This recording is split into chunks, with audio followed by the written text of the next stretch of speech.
Okay, hello everyone, and welcome to tonight's presentation on resilient roots, weathering the future of Nebraska's soil and agriculture. My name is Lauren Smith, and I'm an AmeriCorps member serving with Conservation Nebraska's Common Ground program.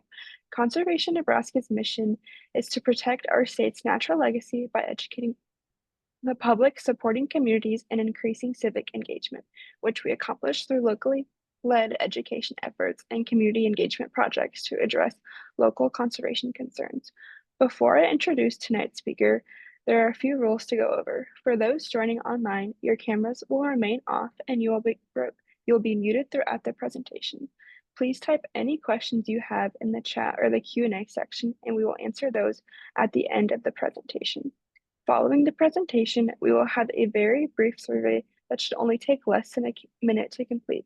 This survey helps support programming like this one, so we very much greatly appreciate you taking the time to fill those out. Tonight, we welcome Dr. Eric Hunt, who is an extension educator of agricultural meteorology and climate resilience from the University of Nebraska. I will let him introduce himself and take it away. Thanks, Lauren. That was probably a good enough introduction. So I'll just get right into it. Okay, well, thank you for the invite to speak. So what I want to do this evening is just kind of go through, kind of how agriculture meteorologists or climatologists that work with producers, how we kind of like to interact with them and talk to them about just general weather issues, and then also how to think about some of the long-term issues. So for starters, this is from a paper that was published a little over 10 years ago by Gene Tackley from Iowa State. I believe Gene is since retired, but this is a very good paper. It's published in Earth Interactions. And I love this crop calendar because I think this kind of gives a general audience who a lot of people really don't have any direct ties to agriculture anymore, since only a very small percentage of the U.S. population actually actively farms. So something like this is sort of useful for understanding what types of decisions are generally made and when. So for example, traditionally in the months of February and March, the typical producer is very concerned about insurance and maybe still will be buying seed. I think now that traditionally is done a little bit earlier than February, but for a long time, those types of purchases and those types of decisions were made a little bit earlier in the season. And there are a lot of different types of crop insurance out there. Some of them offer more protection, downside protection than others, but they also cost more in premium. So if you think you're relatively likely to not have major drought issues or major heat issues in the coming summer, then you may opt to choose a insurance package that doesn't offer quite as much protection, but you're paying less in premium. So for example, the things that we were taking a look at in February would be something like soil moisture, because that kind of gives us an idea of where, we are, relatively speaking, compared to past years. Are we wet or are we dry? Now, granted, in February, the soils, especially in this part of the country, typically are frozen, and there may be snow on the ground. So this isn't, this map doesn't change a whole lot. But if you look at your area and you see that, okay, relative to historical norms, we are really wet or we really dry, you may decide that, well, it might be a little harder for us to break out of the current dry cycle. So maybe I'll adjust my plant population density a little bit, or I will maybe purchase a little different type of insurance. So that's just kind of one example. And as you get a little bit deeper into March, then certainly once you get in April in this part of the world, then you really start thinking about actually getting out there and planting. Now, there's all sorts of other things that are being done, decisions being made during this time. I'm just kind of hitting on the really most important ones. But soil temperatures are critical for understanding, is it okay to go ahead and plant? And it's dependent on the type of crop. Some crops and some plants, you can put them in as cold as 40 degrees or a little cooler than that. Some that need 50-degree soil temperatures, 2 to 4 inches, depending on, usually I think most crops are typically planted at either 2 or 4 inches, at least like the major commodity ones that we see in this part of the world. But you kind of want to know what those soil temperatures are. And I just want to introduce the concept of a mesonet. It is a mesonetwork, which is or literally it means mesonetwork. And their purpose is kind of twofold. One, it really helps fill in gaps of temperature and precipitation observations. The majority of those right now in this country and around the world are at airports. And they're at airports for a good reason, because there also is instrumentation there for aviation purposes. Like it'll show cloud deck height, visibility, ceiling, those sorts of things. And that's also where our temperature and precipitation official measurements tend to come from. So if you're from Omaha, they come from Eppley. If you're from Lincoln, they come from the Lincoln Airport. Grand Island, they come from Grand Island Regional Airport, so on and so forth. But again, that only gives you some coverage around the state and around the country.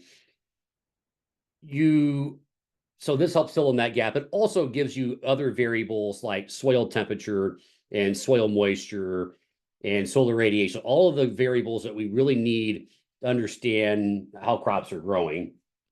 So the mesonets are very, very useful for providing that type of analysis. So if you actually are trying to run a crop model simulation for the current season, or even if you're just trying to run crop model simulations to figure out, okay, how might growth be affected by extreme heat waves in the future from climate change, you'll want these variables that are offered from the mesonet stations like radiation. So you can't really do without those. So in a month like February, we help farmers and other people in the ag sector make decisions. We like looking at seasonal outlooks. Now, granted, a seasonal outlook in February is never going to be 100% right, but there can be some skill in them that may be useful for trying to depict directionally, are you looking to be drier than average, wetter than average, cooler, or warmer than average? Now, it's not necessarily going to give you any indication as to exactly how that statistic may be reached, but it does give you some indication as to what direction that statistic may be in.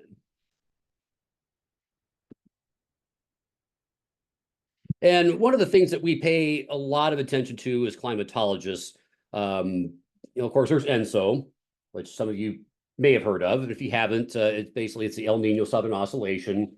El Nino is the warm counterpart, and La Nina is the cold version. And it essentially has to do with the easterly trade winds in the eastern and central Pacific. So during an El Nino, we have a weakening or a reversal of those easterly trade winds, and the warmer water comes from closer from Australia and pushes further toward the east. And during that time, you have much warmer water off the coast of South America, and you can have a lot warmer water here. A La Nina is the exact opposite of that. You have increased easterly trade winds, and you have warmer water is increasingly concentrated from over toward Indonesia and Australia. And depending on the type of La Nina, the water could be much colder than average here, or it could be much colder than average here. But usually, it's in this region where we look for the ENSO signal. We also look, as climatologists, we look a lot at the Madden-Julian oscillation, which is tropical convection that kind of naturally propagates toward the east, going from basically the western or the eastern part of Africa over toward about the Central Pacific. And it can vary magnitude, and sometimes it doesn't necessarily always go cleanly from phases 1, 2, 3, and 4. Sometimes it will sit in one phase for a while, and it tends to have a stronger signal in the boreal or the northern hemisphere fall and winter, or certainly at least it tends to have a greater impact on our weather in this part of the world during that time of the season. Those are all things that we try to look at. And one of the things that we are seeing is in recent years we definitely have seen some more rapid transitions from El Nino to La Nina. So we had a 3-year La Nina, was the strongest La Nina we'd had in quite a while. Then we went into a pretty strong El Nino, and then we quickly reversed it into a pretty weak La Nina, and now we are basically what we call neutral conditions. Other things that we pay a lot of attention to would be the Pacific Decadal Oscillation.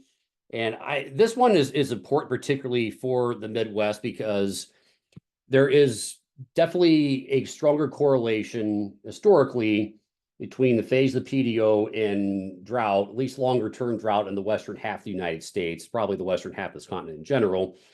The positive phase of PDO generally means that you have a little bit more active pattern. You're bringing more systems in, particularly late summer and fall.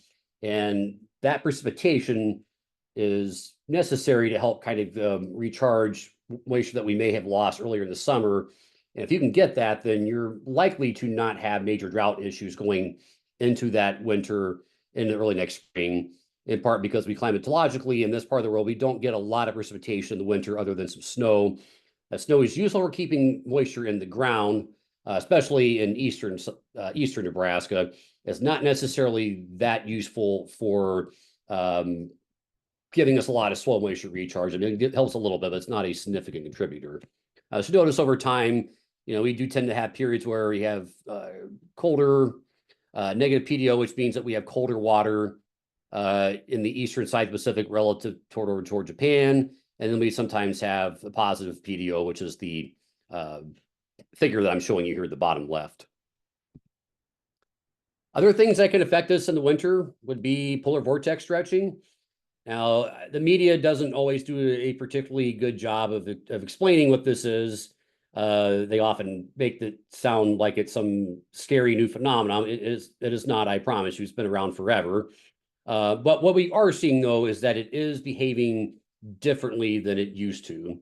And its more erratic behavior is cause for concern, in particular because we still are seeing some, relatively impressive cold snaps. In some cases, we are seeing some long duration cold snaps in places that may not get them very often, like we saw in 2021 out in Texas. So that can cause major infrastructure issues. That can cause utility issues.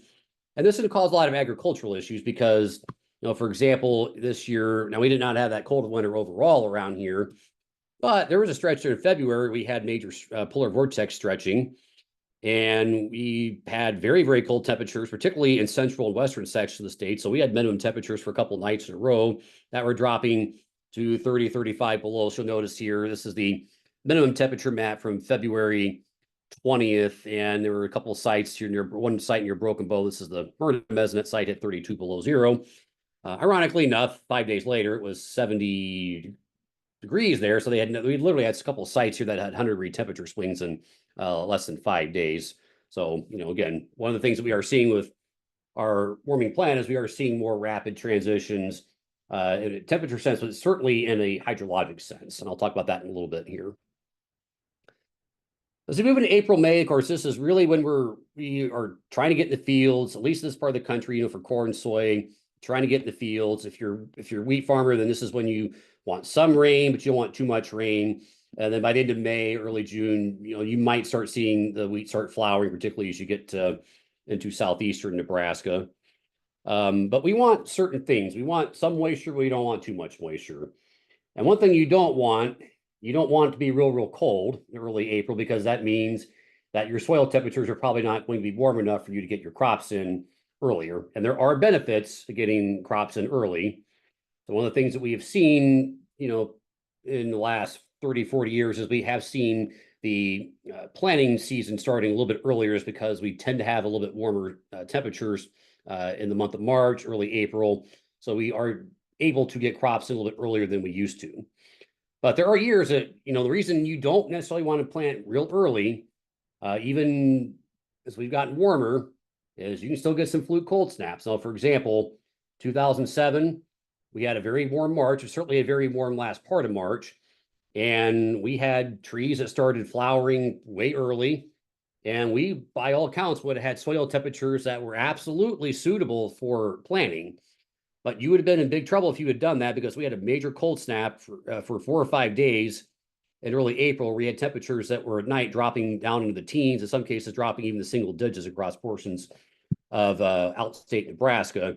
And I can assure you, if anything had germinated, it would have been completely killed off, and you had been forced to have to replant. And that may not have been probably would not have been covered by your insurance, because that would have been too early.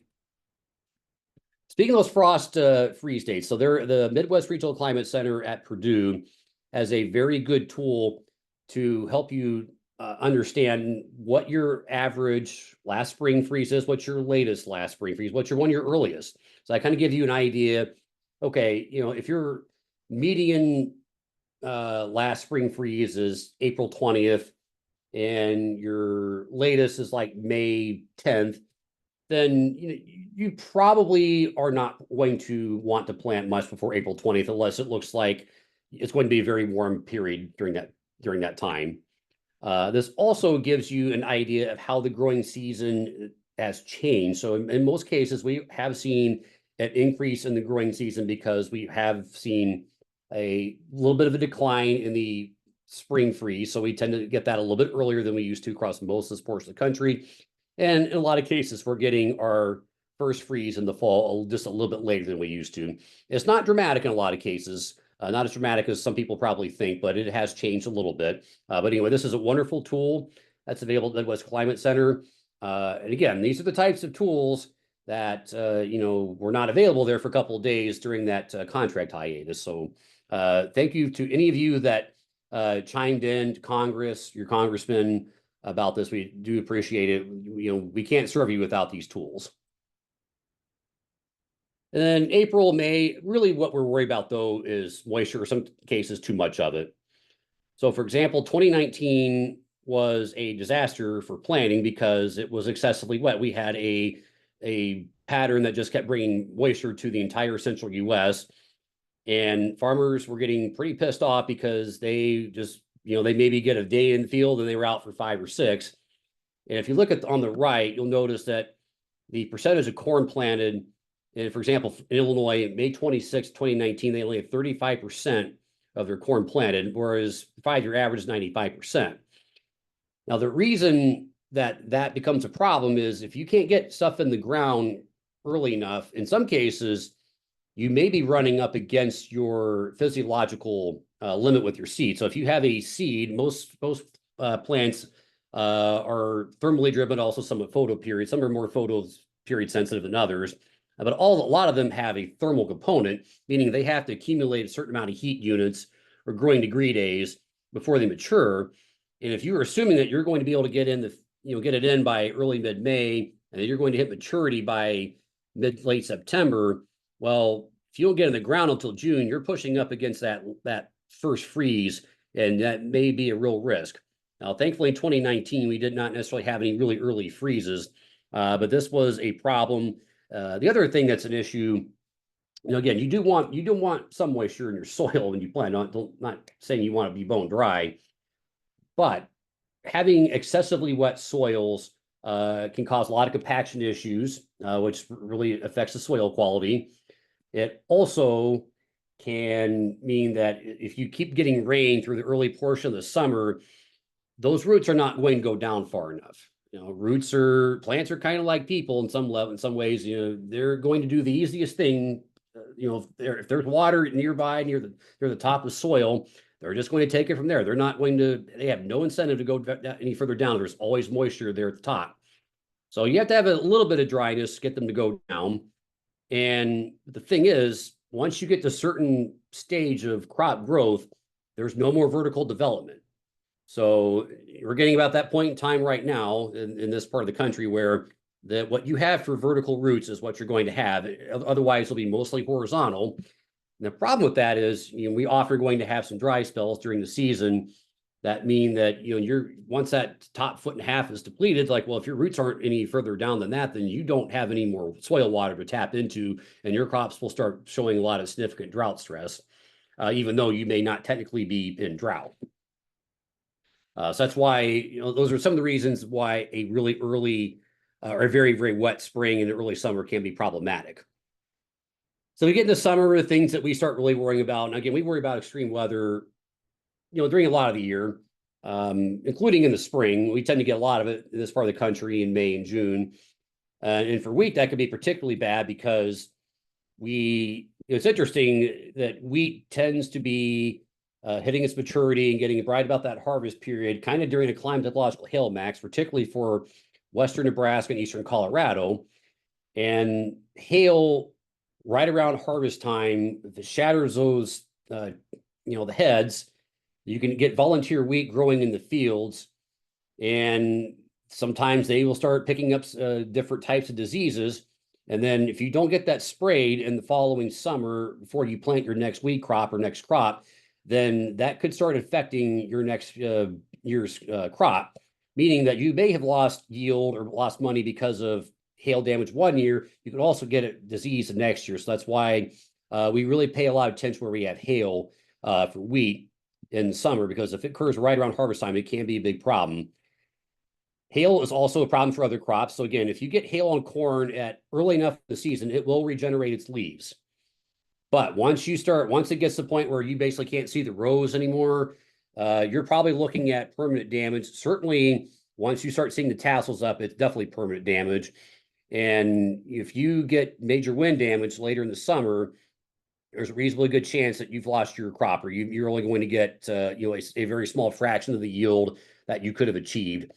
So, for example, we are seeing more extreme wind events in the summer in this part of the country. Now, again, we do want the rain, and we do want thunderstorms. We traditionally, naturally, always we get a lot of our precipitation in this part of the country for thunderstorms, so we don't need to wish them to go away. But we do need to wish that they don't bring high winds. We definitely have seen that in recent years. We also have seen in recent years a lot of hail. There are a couple of poor farmers out there by Waco, which is a bit west of Lincoln.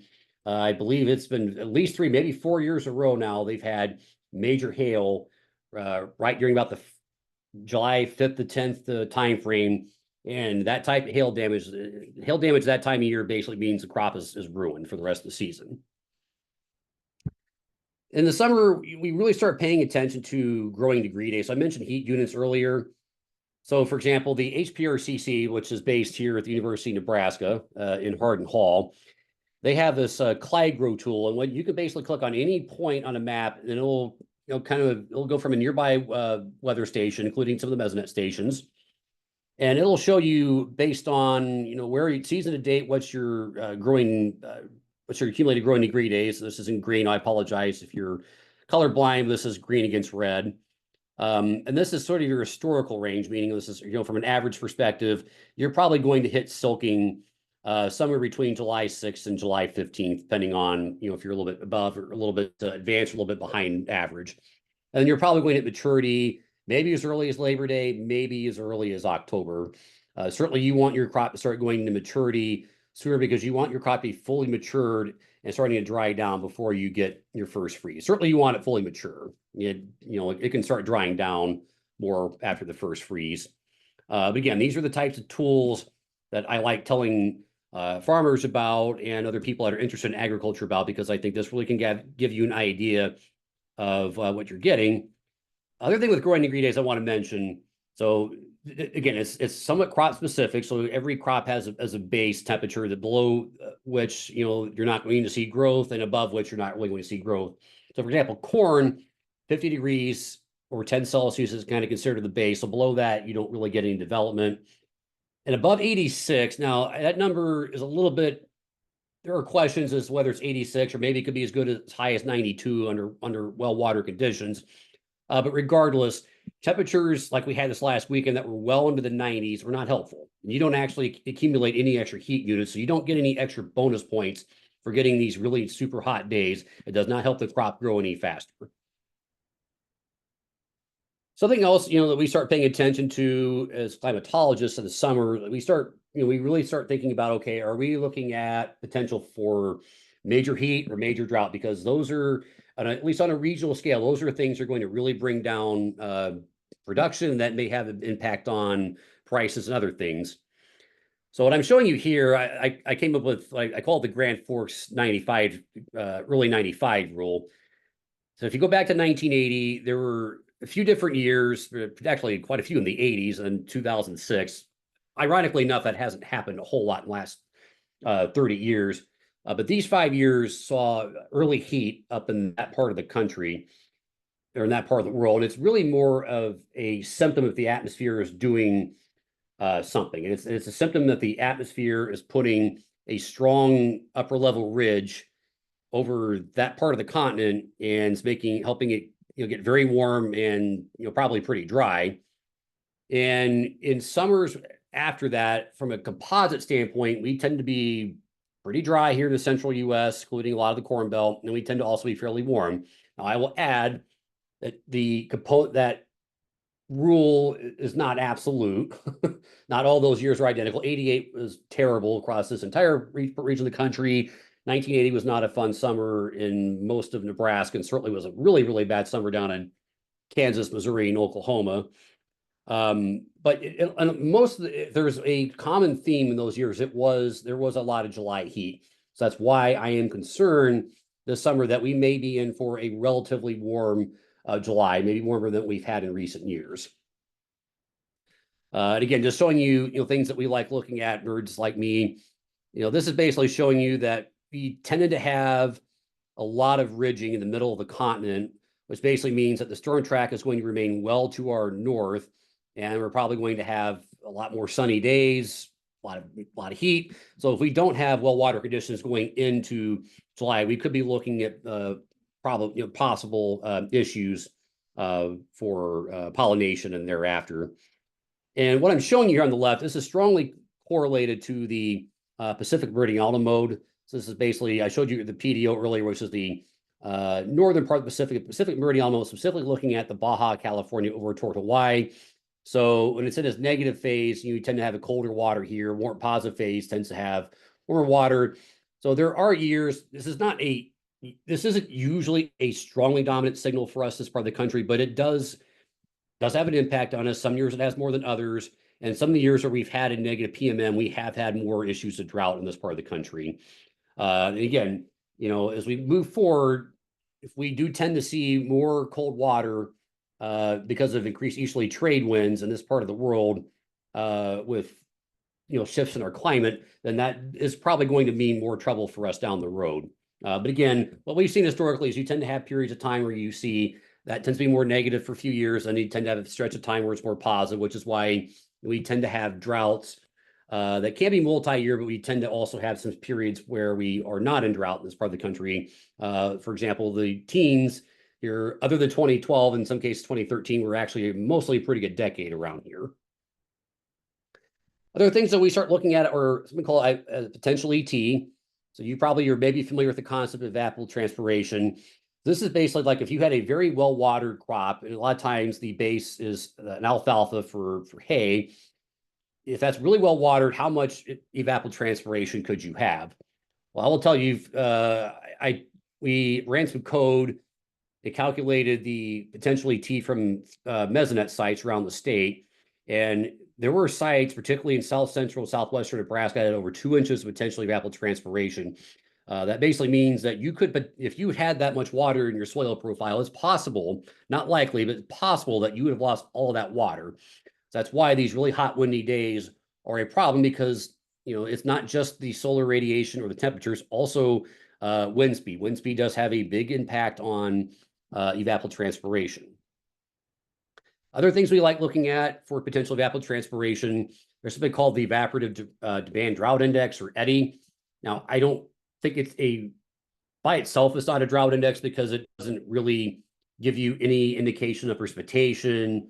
But what it does give you is an idea of, relative to some historical norm, if you had a lot of potential evapotranspiration or are you a little bit low. So for example, for the 9-month period back, going through mid-May. So if we were very warm and dry last fall, and we had a lot of warm days this last winter, including with some extra wind speeds, that means that our potential evapotranspiration was abnormally high, meaning that we probably were losing additional soil moisture that we normally would not have lost in the winter.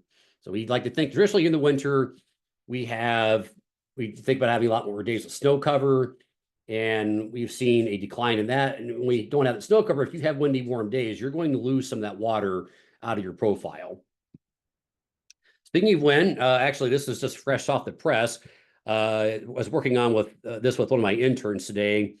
I told him if he likes Python, so I said, hey, I got a little job for you if you want to do it real quick. And I sent him this data. So this is from 6 different stations all across the state that have data going back to the mid-1970s.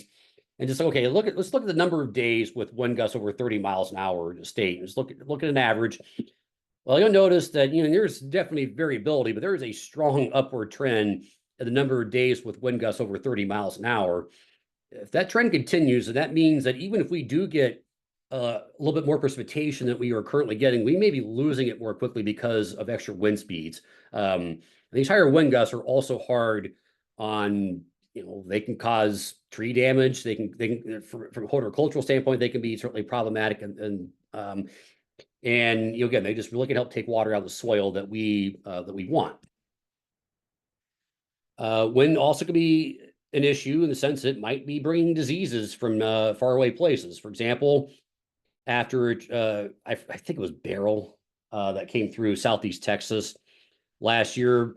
But what was interesting, the question I got asked the most at winter meetings this last year was Southern rust brought it by hurricanes? I said, well, I'll look into it. So I knew there was a storm that came through Texas in first part of July. And if you look at the period of time from say like July 11th to 13th, we had anomalously southerly flow in the lower part of the atmosphere, meaning that there's a reasonable chance that they had southern rust down here in Texas and Arkansas, maybe parts of Oklahoma. Now, I know this isn't like a huge corn growing area, but they do have, it's not zero corn.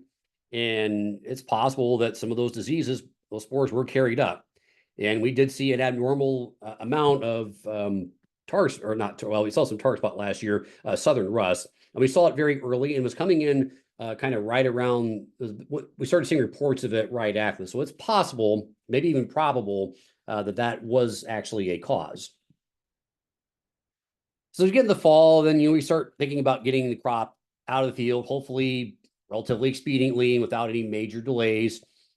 There are years when we have, we want it to rain in the fall. We need that recharge because if we don't get that recharge, that means that you have to basically pray for a lot of rain in November, December that we don't usually get, and then you're maybe looking at needing a wet spring, which is also not, maybe what you would want for getting in the field.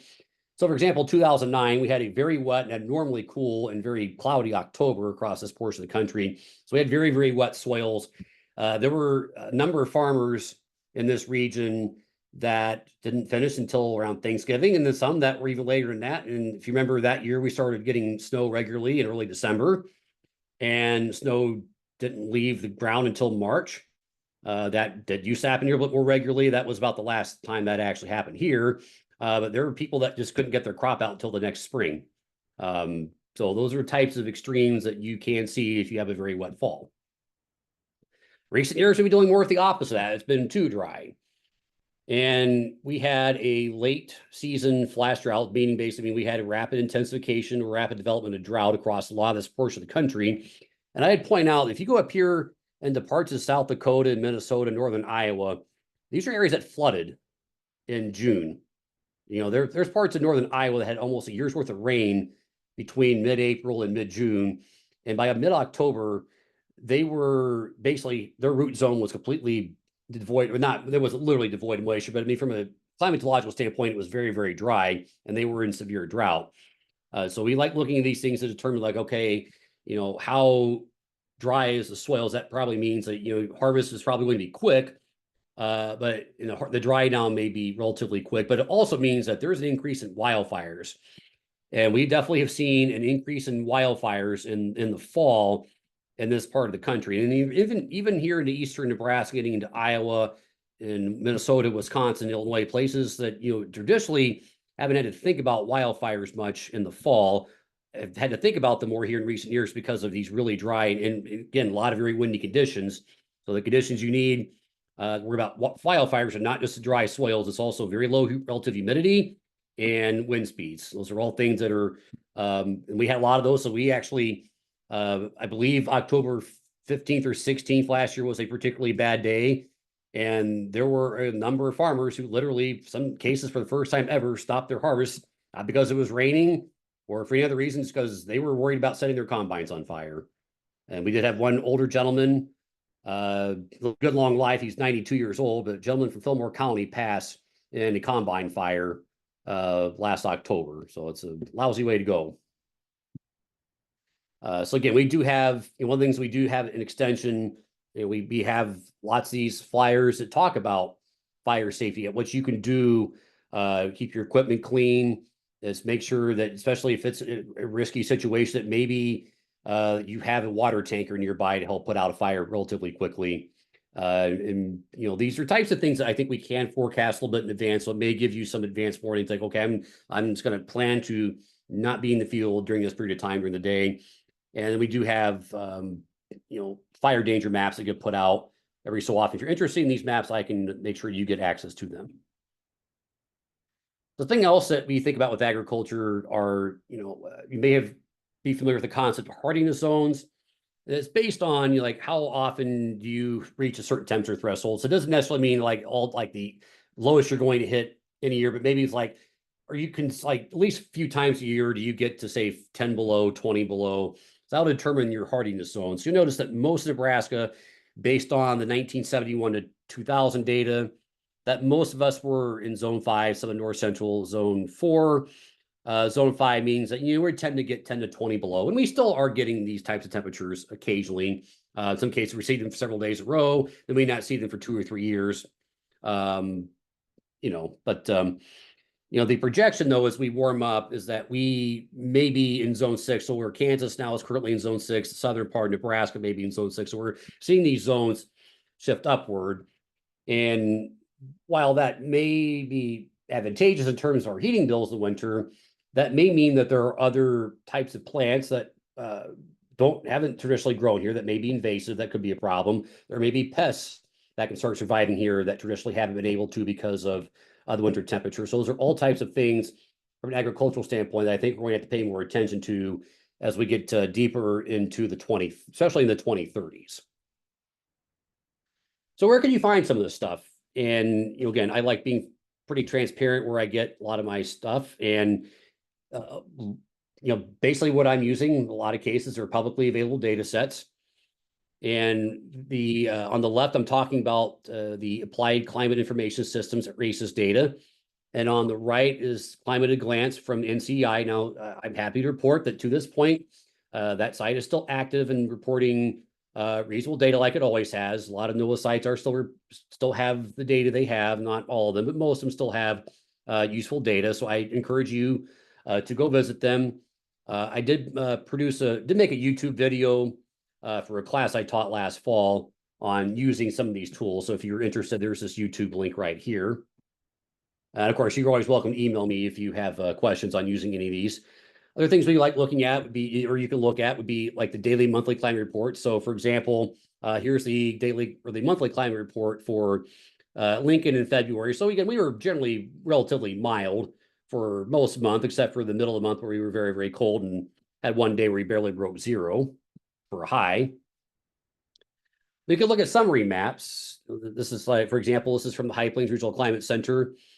And, looking at March 22nd, March 28th, for example, we were pretty warm across most state, and it was a little cooler than average here across the Great Lakes.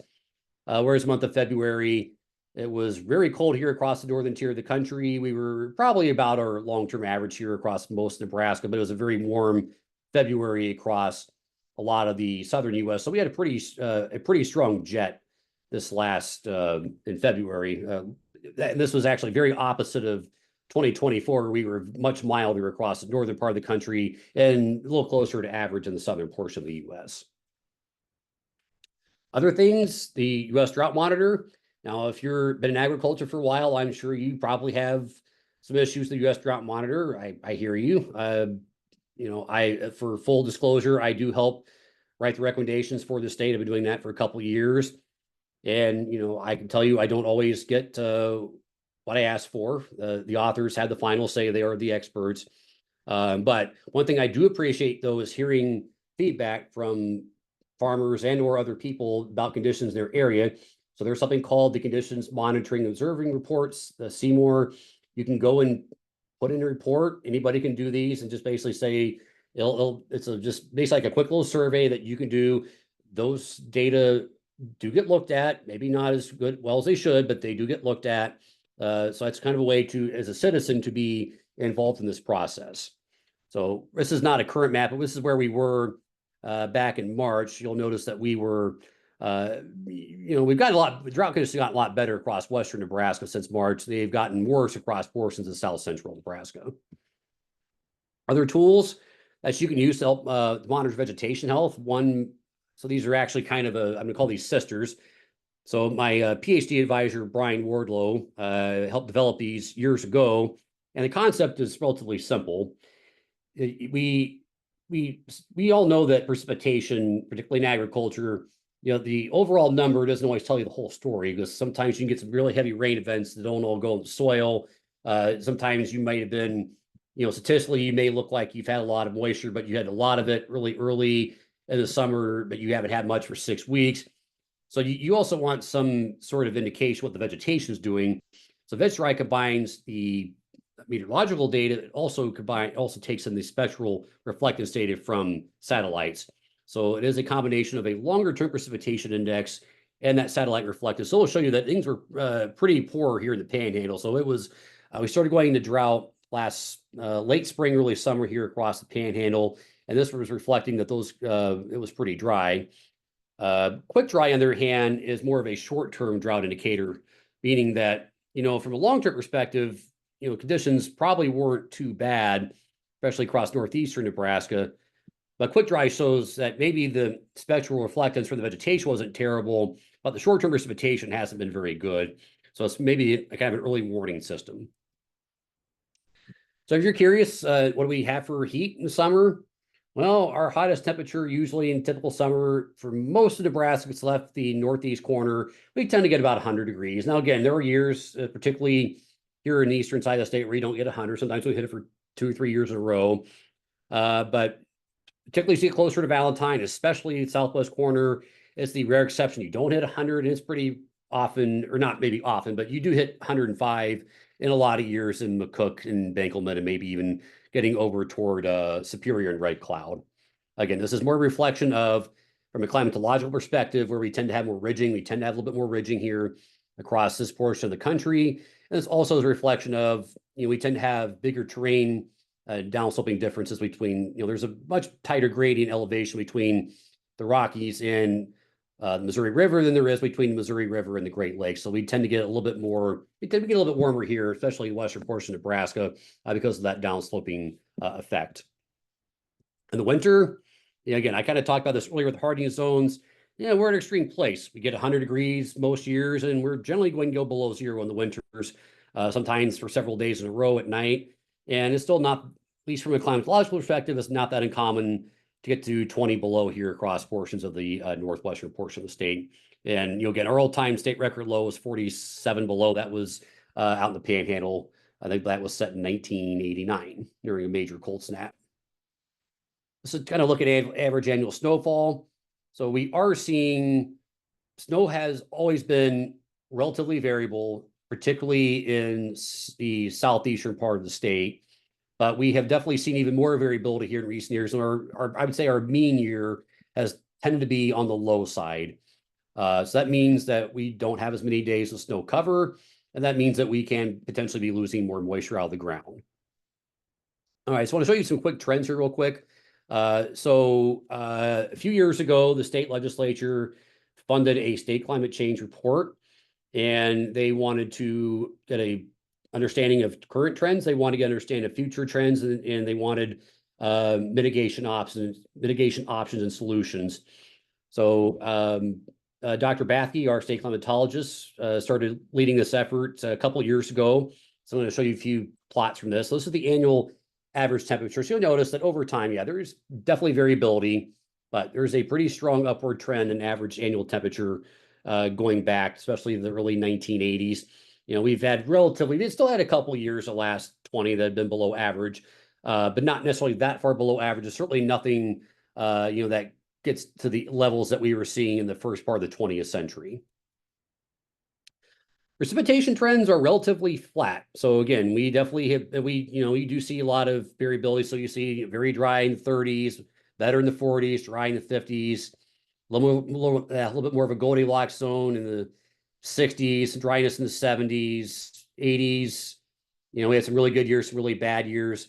You notice though that we almost have been a little bit wetter here, maybe up until very recently, but we have been dry. We've been very dry. So, again, we are, one of the things with the warming planet, the hydrologic cycle is getting a little bit faster. If I had time, I would teach you guys what a SKUT is. If you look at a SKUT, One of the things you'll notice is if you get further toward the right where temperature is, there's also something called the saturation mixing ratio. Basically shows how much water you can hold at certain temperatures, and you can hold a lot more water at higher temperatures. Translation, warmer atmosphere can hold more water, which means that you can dump a lot more rain out in some places at once or over short periods of time or over a couple of days, which is how you can end up, some cases, getting 6, 8, 10 inches of rain in places that are not necessarily prepared for it or used to that. So that's one thing that we were seeing. We kind of call it hydrologic whiplash, where we can go from very wet to very dry. And a lot of that is just a factor of a warmer atmosphere. Warmer atmosphere, though, also means you can have more capping inversions or temperature inversions, which means that even though it's warm, you may not necessarily get the precipitation you think you may get, even though it's very, very hot. There are certain times of year, though, that we are seeing more warming than others. So, for example, June is showing a significant amount of warming. Now, this June started off relatively pleasant for the first time in many years, but it's been pretty warm or very hot in some cases here the last 10 days or so. And if we go back to 1990, so about a year ago, I was fooling around with looking through an old weekly weather crop bulletin looking for, I don't remember quite what I was looking for, but I came across this, and they talked about June of 1990 was the 8th warmest June on record for the U.S. And, it was part of a continuation. It started back late 1960. So at that time, 1990 was the 8th warmest on record nationally. It is now the 29th warmest. That basically means since 1990, almost two out of 3 years, not quite, but almost 2 out of 3 years since then have been warmer than 1990. This year, especially with the heat that we've seen in recent days in the East, and we've seen earlier this week in the Midwest, we may top that yet again. The most important month for at least our summer crops, precipitation trends, kind of mixed. Parts of the state are showing a little bit of increase in precipitation, and some are showing a little bit of a decrease. So in a lot of the rain-fed part of the state, we have seen just a slight decreasing trend in precipitation. And I think that could be a real problem, particularly if because a lot of our row crops are very much dependent on timing. The quantity is important too, but getting that timely moisture is critical for maintaining the soil water that we need. And if that trend is less just because we're getting the frequency is declining, and I do think that could be a major issue. And again, that kind of gets back into that, we can go from very wet to very dry pretty quickly. We also are seeing a lot of warming in the fall. We are not seeing a lot of warming here in midsummer, at least in the eastern half of the state. But as we get into the month of September, it has kind of become what I would call August light. It's not necessarily quite as warm at night, particularly as you get the back half of the month. A lot of times our afternoons in recent years have been pretty similar to what you might expect in the month of August. It's relatively warm. You have a lot of days in the 80s, some in the 90s, and we've definitely seen a pretty sharp increase in temperature in the fall period. Now, again, that could be bonus if we've had a year where we really had trouble getting crops in. So that may mean that we can get some heat back in the season we maybe would not have gotten as regularly 50 years ago. So there may be some benefits of this too. But for the most part, though, I think this means that we're probably losing more moisture than we may want out of the soil. One of the reasons, again, September is probably November also showing a lot of warming, October a lot less so. September, though, showing a lot of warming. And one way, to kind of display this, so I put this in here because you might have heard about the issues with the radiosondes. We like looking at the 500 millibar height as meteorologists. This will show you that, for most of the 21st century, we have generally been above the long-term average of 500 millibar heights. Translation, the atmosphere is overall, it's warmer. The warmer the atmosphere is, the higher that 500 millibar height is going to be. So that means that, generally speaking, we've been warmer. So this is sort of a testament to that. I'll try to finish up here pretty quickly. We definitely are seeing fewer cold days. So we've seen a pretty dramatic decrease in the number of days where we stay below freezing during the afternoon hours. Already showed something like that. Looking forward, again, we're going to get warmer. This is a question of how much, and it's going to depend upon how much extra emissions we have, particularly with carbon.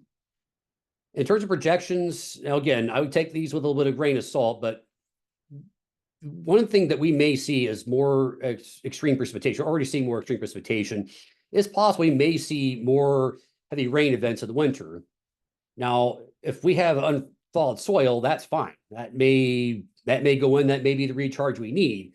But if our soils are frozen, that water is not going to be useful for our soil. And if they're coming off a wet period, then we could end up with something like 2019 again, where we have major flooding issues or major ice jam issues.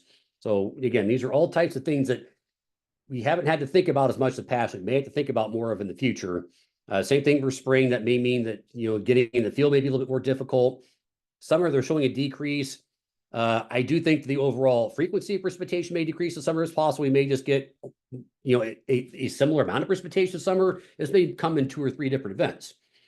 And the reason the soils are so important from an agricultural standpoint, the healthier your soil is, the higher your organic matter is, the more water that you could infiltrate. So again, the soils in this part of the country, before we came in here and tilled up the soils and started putting in row crops, we had a lot of native tall grass here. We had very rich, deep soils. Those native prairies could hold a lot of rain. You could get a 6-inch rain that would go all in because those soils were designed to hold that kind of moisture, meaning that we have always kind of had extreme precipitation in this part of the world. Our ecosystems have been adapted to it. But our agricultural soils are not going to hold as much of that. One of the things you can do, though, with a very specific and intent focus on regenerative practices, particularly minimal till, no-till. Nebraska is a leader in no-till. They have been for quite a while. And things like cover cropping and more diverse crop rotations, things that really kind of help build up that organic matter and help increase the nutrients in your soil. That means you're going to infiltrate more of that. You're going to hold more of it. And that, if that 3-inch rain, if you get more of that to go in, that means that you have water for a longer period of time. So that means you are more likely to be able to withstand a dry spell. You're also going to have less erosion. I have a couple of farmer buddies. They have a saying they call roots in the ground year round. Basically, that means you try to keep that soil covered as much as possible, because these windy days, you see blow away, that's an asset. Your soil is absolutely a vital asset. And I think we need to start having a much more intentional focus on treating it as such in this country going forward. Finishing up here real quickly, temperature projections. Again, we don't hit 100 frequently across the state, except for maybe parts of southwestern Nebraska. That may be a little bit more of a common occurrence, unfortunately, going forward. I do think that does make sense to me. And again, I think it's sort of up in the air how much yields are going to change, but there are definitely studies from crop models that do show that we are likely to see a decline in yields, particularly on some of our staples. So that's kind of my story, and I've gone a little bit longer than I intended. So I will gladly take any questions you all have in the chat. Thank you so much. That was very informative. I am going to launch a quick survey for you all. If you could fill that out, we would greatly appreciate it. We already I have a will couple survey questions myself. in the chat. So first, somebody is asking, I know you went over a lot of charts, but where is a good place to get rainfall data? Okay, so I'll put this in the chat. And I'll put the link in there. So I tell people to go look at Kokoraz, in part because this is it's a good example of citizen science. So these are people like myself that report precipitation every day. So to kind of show you what you've had in your, maybe as close as you're almost right down the street from you in some cases. I think this kind of shows you from a national perspective, though, who's had a lot of rain, maybe who hasn't. You can go back and take a look over a couple of weeks.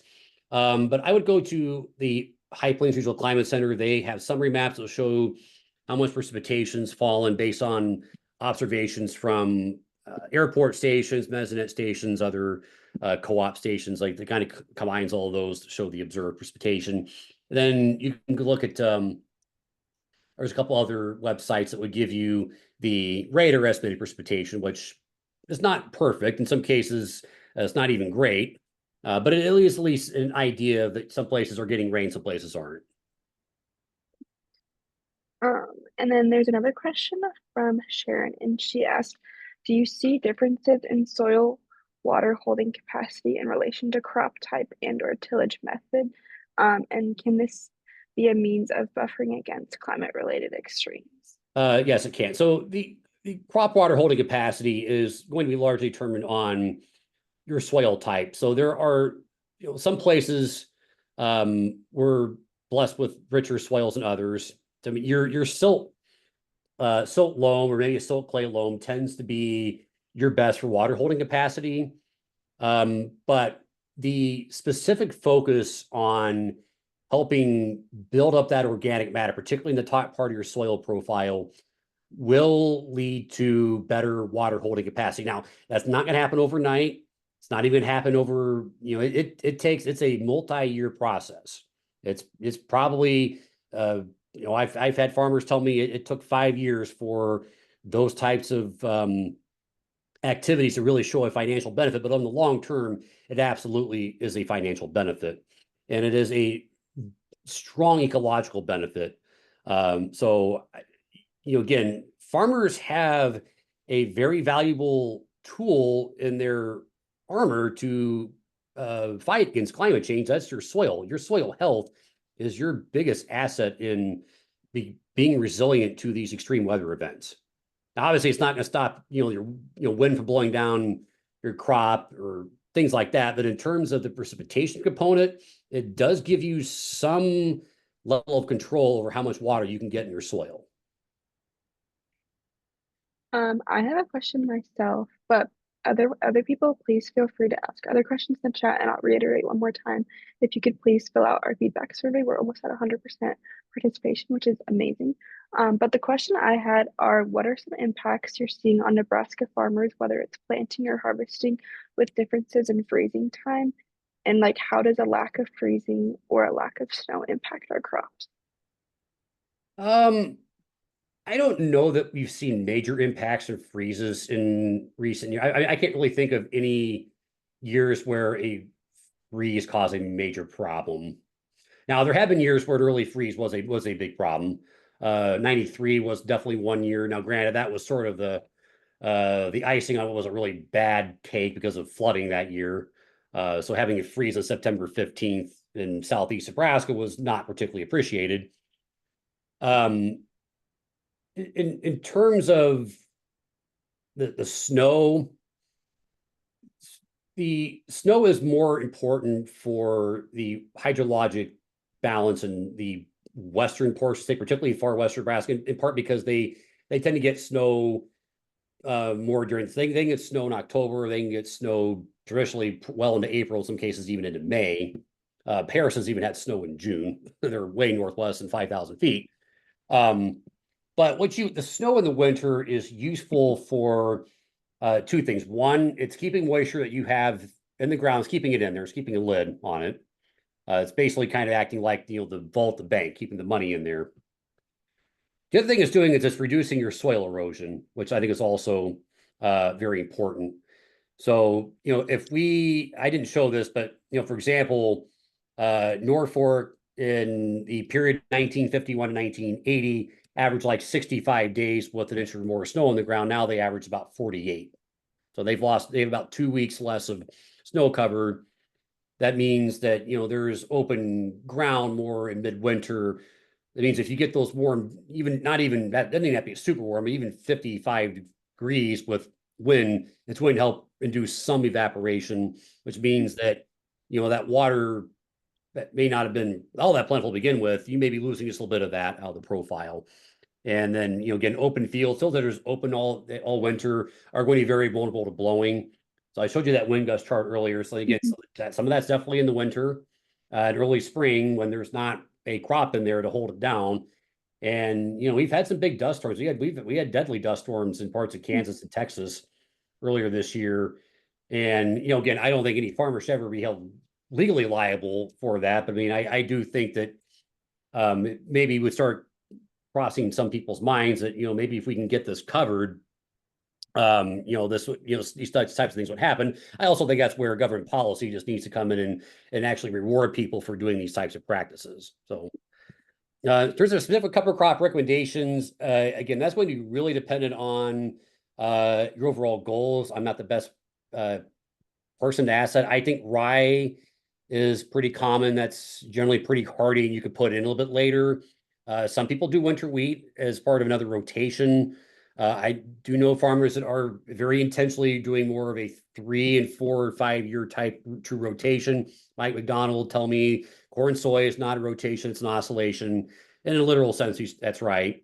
So some are doing that. And it depends on whether you're trying to also use it for grazing, for livestock. So again, those are that's kind of a long-winded way of saying that there's a lot of different options. I would probably go ask an agronomist what may be most suitable for you. I have one more quick question reiterating one time. We need one more participation survey that I would love. But you just mentioned soil erosion. How have you seen changes in soil erosion be affected by changes in temperature, moisture, and wind? Yeah, so I mean, wind's going to be the biggest component, and we saw a lot of soil erosion in the 1930s in this part of the country. I mean, the Dust Bowl Mhm. was more or less the largest ecological disaster in North American history. And then we respond to that by planting shelter belts and doing things that try to keep the ground down. And when we got drought in the 50s, we didn't have the land blowing. Um, I think what we've seen though in recent years with more days with wind gusts, that just means there's just more opportunities to make things blow. So the warmer temperatures mean, particularly in the winter, you may not have the snow cover. Higher wind speeds mean you're likely to have more blowing. I'd also point out dust is a health hazard. People that have asthma or other upper respiratory issues can be it can be very damaging to them. We definitely, I think, have seen an increase in issues with more vulnerable populations during these dust storms. Not to mention the hazard just from a visibility standpoint of driving out in the country. For sure. If we have any final questions, please feel free to put those in the chat. But thank you so much for your time. And if we don't have any more questions, I think that concludes our webinar tonight. If you haven't gotten a chance to fill out the survey, as I've mentioned, even if you've attended an event before, we greatly appreciate if you take the time to fill it out. If you want to share this with someone who wasn't able to attend tonight, or if you want to watch it again, this webinar will be posted on our YouTube in the near future and with all of our past webinars. Thank you so much for attending tonight's event about resilient roots, weathering the future of Nebraska soil and agriculture. And most importantly, thank you to you, Dr. Eric Hunt, for this presentation and for giving us your time and talent. And I hope you have a great rest of your night. Thank you for the invite. Appreciate it, Lauren.